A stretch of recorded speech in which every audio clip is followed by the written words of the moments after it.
Previously on Vampyr. Dr. Reid arrives at Aloysius Dawson's mansion and kills him instead of making him his progeny. In anger at Dr. Reid's failure, Lord Redgrave expels him from the Ascalon Club. Dr. Reid returns to the Pembroke and discovers the Guard of Priwen has abducted Swansea. Dr. Reid defeats McCullum in battle, but spares his life in a gesture of goodwill. And now, Vampyr, Episode 29.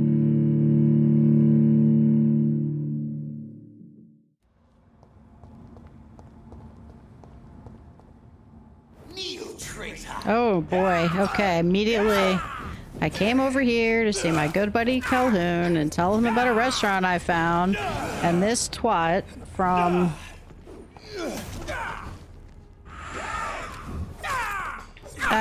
the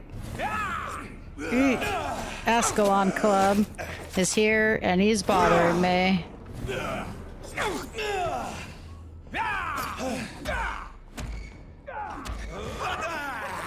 Just like that. Can be fighting these Ascalon dodos, I'm sure, for the rest of the game. Alright. Kind of beat me up a little too. Alright, so I'm gonna go see my buddy Calhoun and tell him about his, gonna try and, clear up some of my little citizen quests in the West End. I still have to open my dad's safe. So definitely have a few loose ends, and the health of the district has suffered a great deal, so I want to make sure to issue, give out some cures and try to keep people healthy.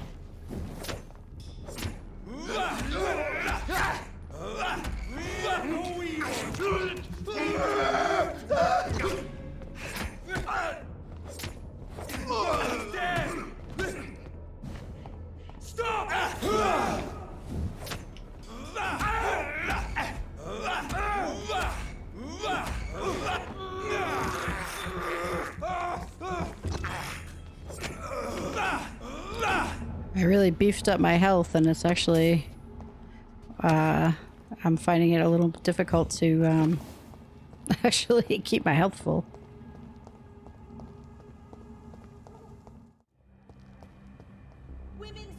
Alright, let's tell Calhoun about this restaurant we found. The night is so peaceful. I understand exactly what that poet meant the other night. Which poet? Good evening, Dr. Reid. A great night, what? Great night, what? Oh, he's talking about Nethercott. Alright, let's see. I found a restaurant for you, my friend. I have found a restaurant that could satisfy you, Mr. Russell. The most intriguing and exotic restaurant in London. Really? You have piqued my interest. Where is it? It's a place where you eat in complete darkness and try to identify your meal without anything but your palate. My, oh my, how interesting. It could even be fun to eat a little poisson et frites that way. Oh, thank you, Dr. Reid. Please, have this for your research. Oh, wow, thank you. Let's see what you have to trade. Goods, Mr. Russell.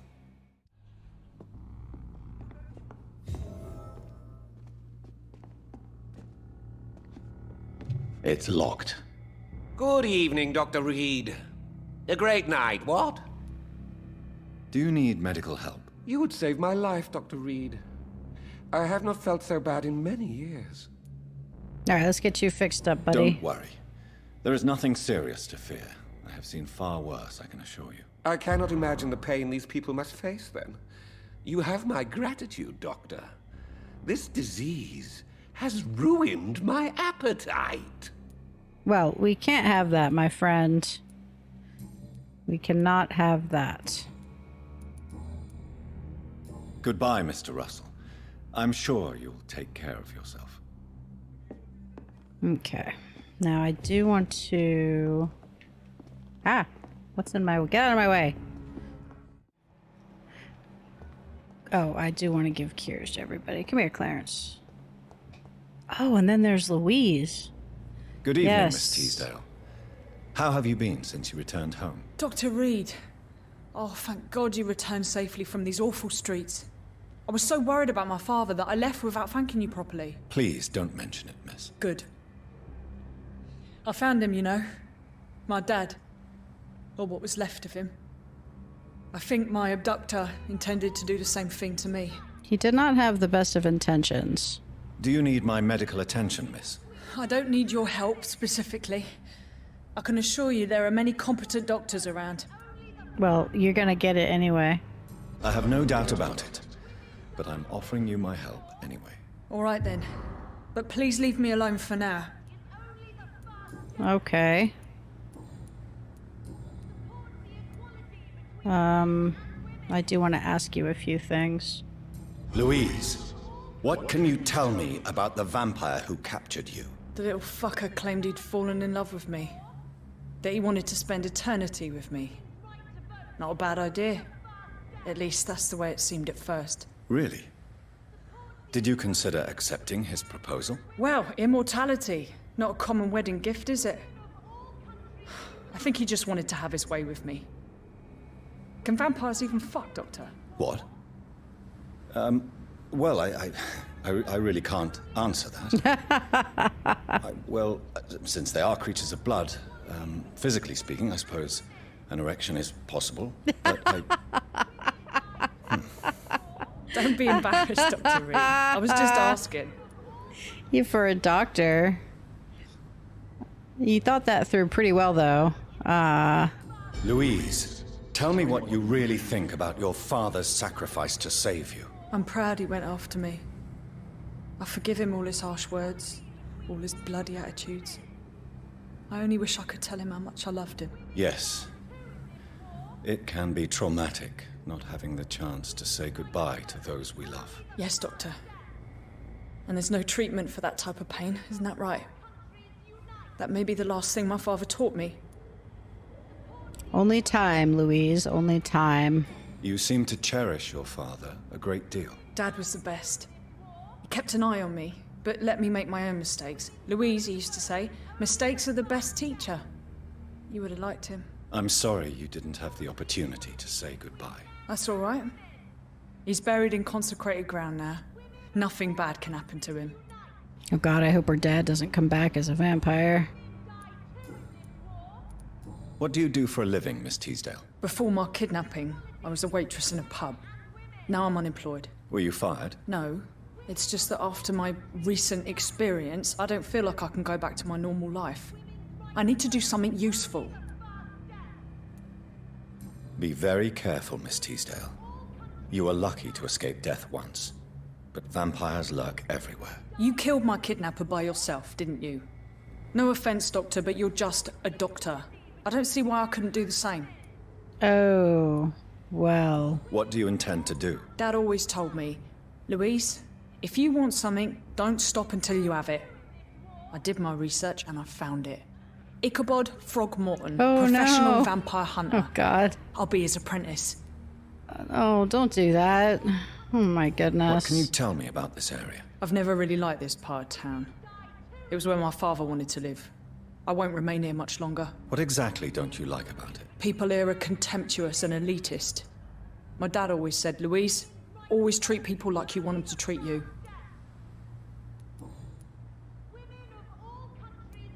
Well, I don't really care what you think about Aloysius Dawson, because I already killed that guy. Goodbye, Miss Teasdale. And be careful. Until we meet again. I feel a little bit responsible for people taking up the hunt against vampires. Alright, so I'm gonna look for Usher Talltree's notebook. Priwen agent stole it from him, so we want to find that. Okay, so it seems like the Priwen, they have their base at Dolores Fletcher's theater. And it looks to me like the notebook is going to be inside there now that that's their base, and I need to go in there to rescue Edgar anyway, so I think we'll be able to kill two birds with one stone here. So while I'm trying to get Edgar, I will keep an eye out for the notebook. I came in the back here before, so I presume I have to do that again.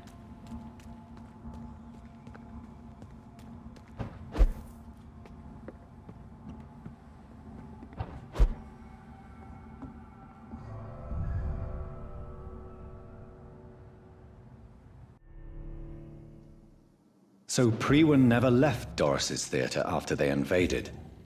They must be holding Edgar here in their new headquarters.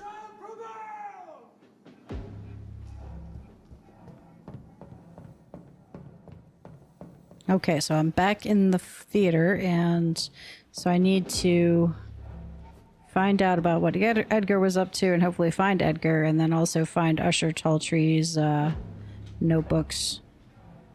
Let's see. I'm going to be a little careful. This place is going to be crawling with Priwen.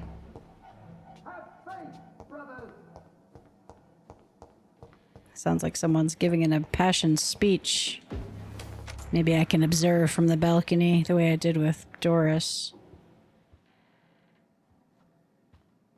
No, it kind of just looks like they're standing around down there. Okay.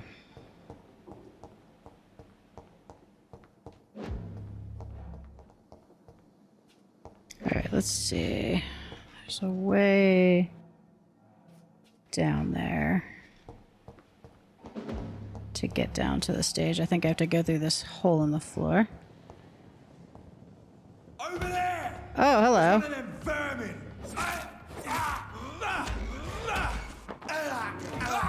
Who you calling vermin?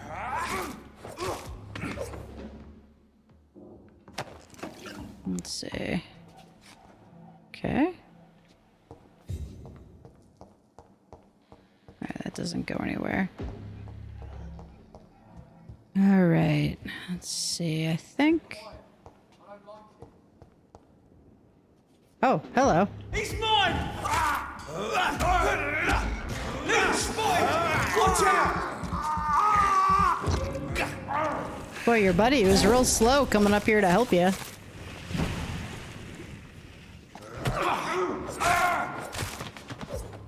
Okay. Now I think, let's see, I think if I keep going around this way, there's stairs that go down to the, yeah, go down to the stage right there.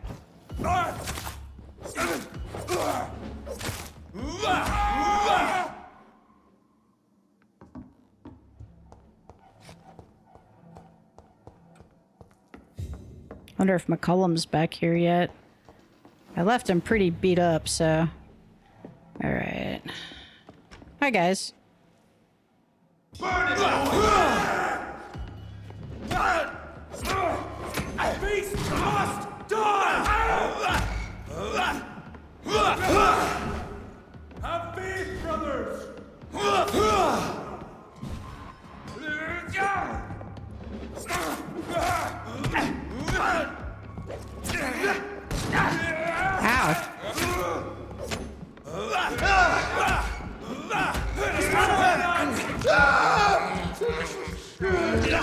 I shall fear evil!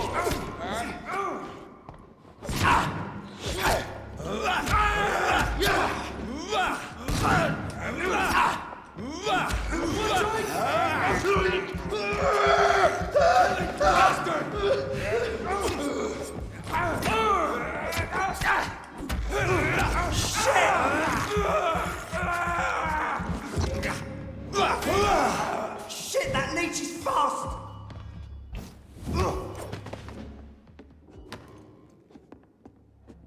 That leech is fast. Alright.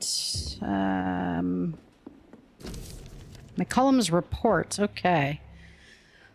I just finished reading Doris Fletcher's journal. As painful and dreadful as it was, my God, the woman planned to see everyone in London afflicted by infecting all who would come to her next play.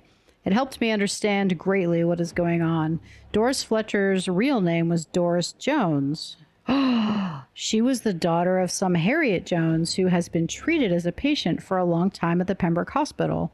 She clearly hated her mother, but used her fame and notoriety to see her while visiting the poor and sick in the East End.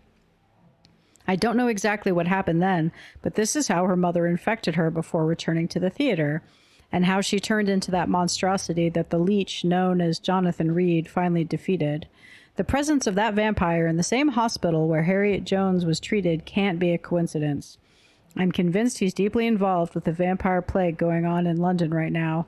I'm also convinced Swansea is his accomplice, and that those two are planning something more terrifying than anything the guard has ever faced.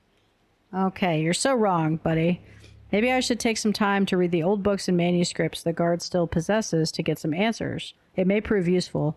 In the meantime, I better send some patrols to investigate what is occurring at the Pembroke. All right, so Harriet Jones infected Doris. Oh boy, did the infection start with her? It took me 2 days to parse through the dusty registers and books we keep in the vault. God, I hate losing time like this. The search did prove fruitful for once. I found 2 pages that could be related to our present situation in a copy of William Marshall's memoirs. I took them with me to read more carefully. This creature Marshall says he fought in 1666, this disaster that aimed to destroy London. It is very similar to what happened with Doris Fletcher. Disease, infection, hate of the living, a desire to see the city ransacked. I have no doubt now that the bloody old leech of William Marshall is behind all this and that he is back. This could be our greatest accomplishment if the guard could at last find and destroy that old bastard. I believe what Marshall did in 1666 is exactly what Reid is now trying to do. Did the creature, this disaster, escape their will? Is it why Marshall destroyed him in 1666 and Reid did the same with Doris Fletcher before she became such a creature? I don't know, but those two are clearly working together and Swansea is helping them. I will immediately give orders to have him arrested and interrogated. As for Reid, I'll destroy that evil beast myself, and then we'll deal with William Marshall and this disaster thing. Priwen will prevail once more. Doris Fletcher was about to become a disaster. I'm getting close to having all the evidence. Okay, so yeah, I'm convinced that William Marshall is my sire, and that he sired me because he fought this disaster creature back in the 1600s, and he sired me so that I could fight it. So McCullum, thinks that Marshall and myself and Swansea are all kind of the cause, but in reality, we're trying to stop it as much as he is. He's just prejudiced against vampires. All right, I don't see Taltry's journal anywhere, so let's just keep going. I need to find Edgar. See what he thinks about all this.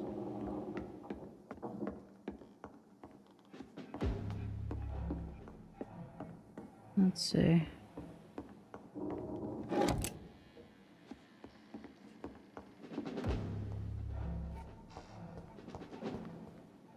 I'll put it.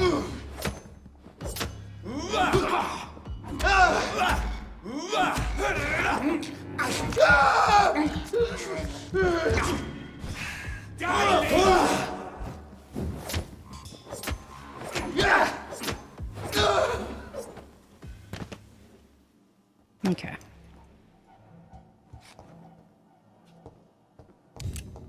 I cannot enter.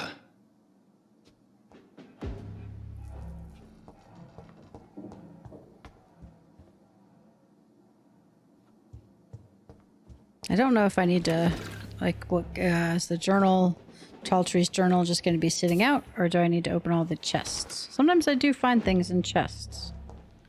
Let's see, there's a journal. It's locked, all right. I can't get that. The Vampire Knight. Oh, this is about William Marshall. Okay, William Marshall. Forget the legend about the man. The one most of you never heard of, you lazy bastards. Forget the empty tomb in Temple Church. Forget the death of those among us who died trying to locate him. We, the guard, know that he is still hiding somewhere. That's the only fact we must keep in mind. Another small detail we need to keep in mind. This little fucker is clever. How many times have we thought we had cornered him to finally only find old dust and cobwebs? Marshall has been a vampire for 1,000 years. We're no match until we change our plans concerning his hunt. So here are a few questions for you, lazy bastards, and I want all of them answered before speaking of another great hunt to pin the leech down. Who helped him escape his den under Temple Church? We know now for a fact that a private contractor was paid to move a large coffin from the church a few years before we investigated the tomb. What exactly did the traitors of Brotherhood of St. Paul discuss with Marshall when they met in 1785 in London? The report of this meeting has been burnt, but witnesses remain of a request made by Marshall to access a specific book in their library. Why does the monstrosity known as Lady Blackwood seem linked to Marshall? They exchanged letters. She went in London to meet him in 1786, according to the Brotherhood spies. She tried to discreetly buy his castle in Wales in 1793 before fleeing when spotted by our fearless mentor, Kendall Stone. See the pattern here? What happened during those few years? Why such agitation and activity?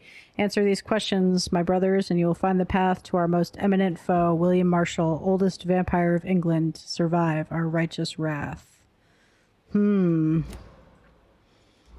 Okay.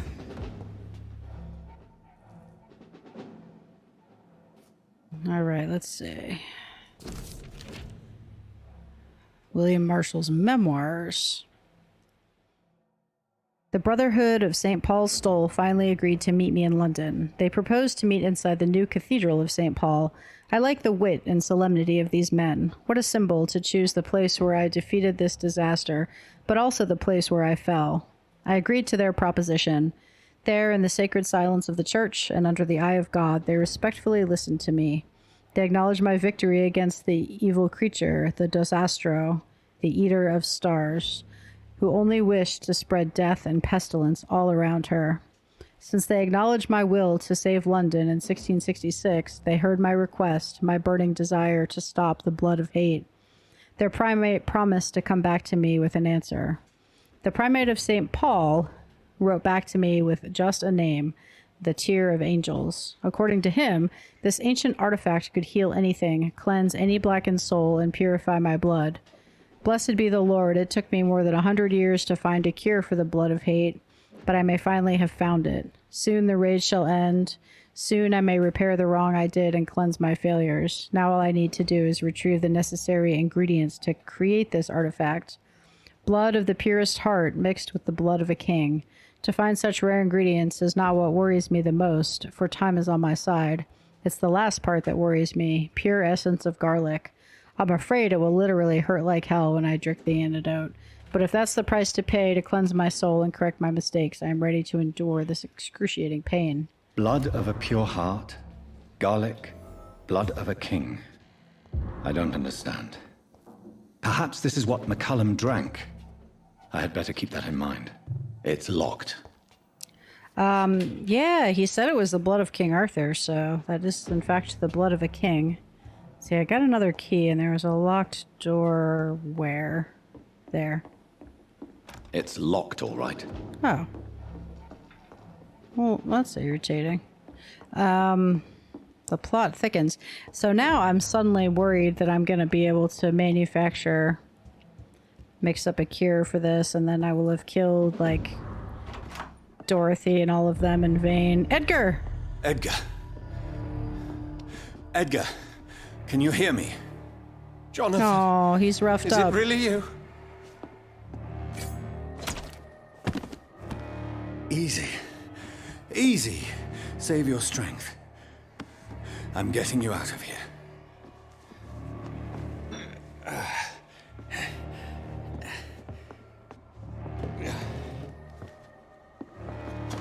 Oh, buddy. Don't try to spare me. As a physician, I know all too well when it's too late. Punctured lung, broken ribs, and internal bleeding. An accurate diagnosis, wouldn't you say? Edgar, what happened? They wanted me to confess. Beat me black and blue. Geoffrey McCullum ambushed me at the Pembroke Hospital. He was convinced you and I were responsible for the Skal epidemic. I never imagined that self-righteous fanatic would dare to attack us in the open. What became of him? To prove him wrong, I let him go. Really? You sure that was the wisest course of action? No? Time will tell. The most intriguing part of his accusation was that you and I were the pawns of some ancient vampire. William Marshall. Yes, they tortured me to make me confess the same nonsense.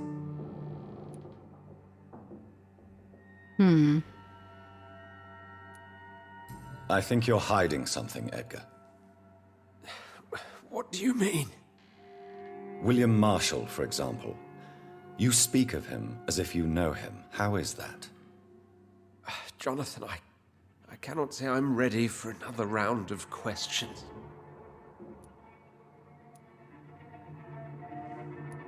Why would the Guard of Priwen believe you and I created the vampire epidemic? Maybe due to our profession? Because I offered you shelter in my hospital. What can you tell me about William Marshall? Not much.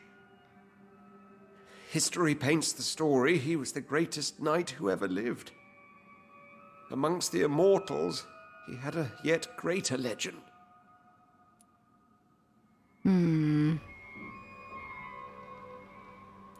Why is the Guard of Priwen so obsessed with him?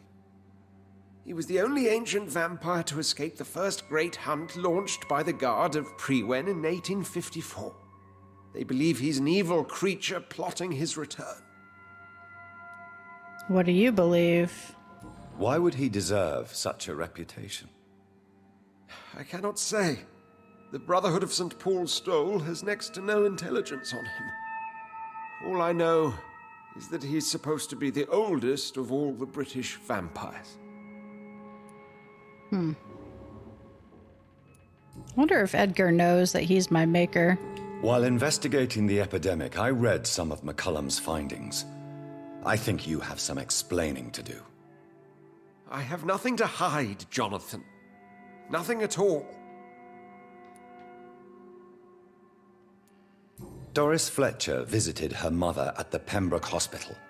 That's how she first got infected. I know nothing about that.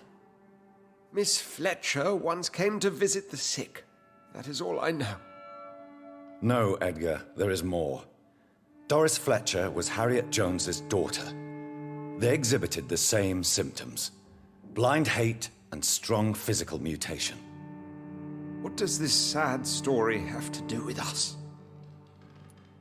It started at the hospital? Come on, Edgar. Don't you see the pattern here?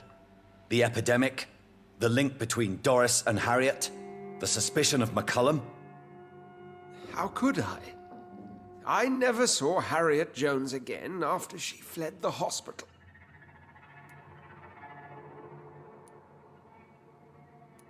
Do you know where we are? Doris Fletcher's theater. This is where that hateful creature plotted to spread the epidemic across London. I only briefly met Miss Fletcher once when she visited the Pembroke Hospital. You say it was to see her mother. She seemed like such a sweet and graceful woman. My point exactly. The disease turned her into a bitter soul, driven by vengeance just like her mother. A symptom of all the infected patients. Certain diseases are known to produce similar effects. Rabies, for example. And rabies is not the devil at work. Doris and Harriet shared more than a hidden family bond. They were the embodiment of the epidemic and are linked to the Pembroke Hospital. Come on, Edgar, this is no coincidence. I swear I'm at a complete loss. All I did was administer vampire blood to cure old Harriet. There was no evil plan, no diabolical plot. You did what? I tested the regenerating and healing properties of vampire blood on Harriet Jones. My only intention was to find the cure for influenza, I swear. Whose blood did you use? William Marshall's? Mine? Lady Ashbury's. While transfusing her with human blood, humanely appeasing her hunger, I also kept samples of her blood for my research. You used her blood on Harriet Jones? My God, Edgar, that's unethical. You betrayed 2 of your patients at the same time. How dare you judge me? Must I name the alarming list of your victims?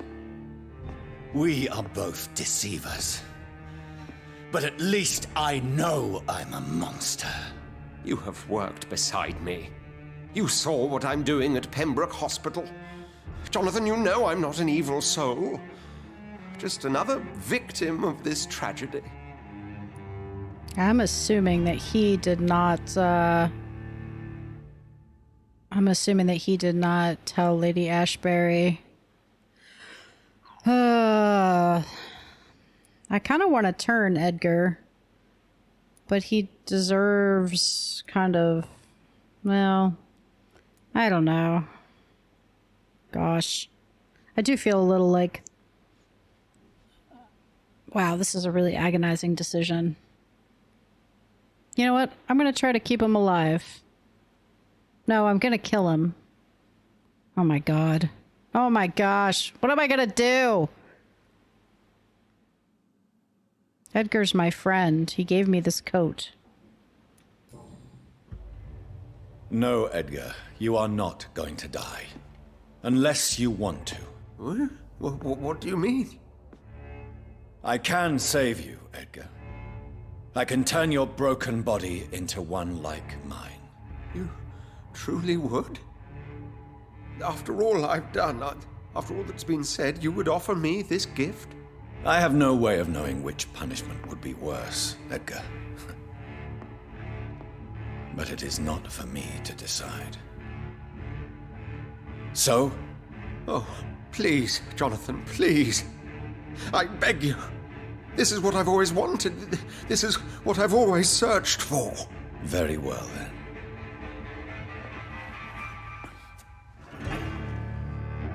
Prepare to die and be reborn. To face an eternity of guilt. I'm ready.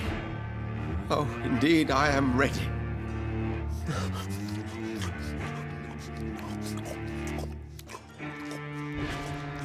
Enough!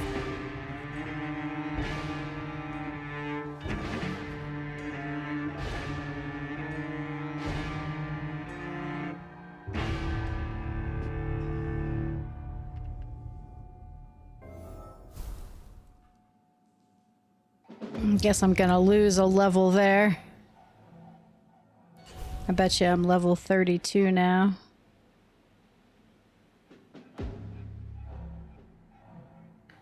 Okay.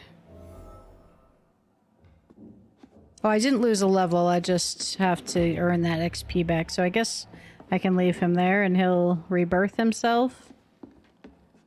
Next time on Vampyr.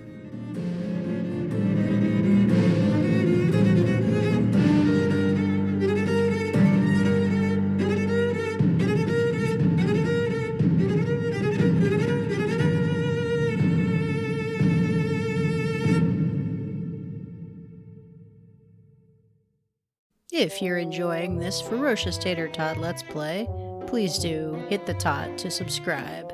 Thank you, and have a lovely day.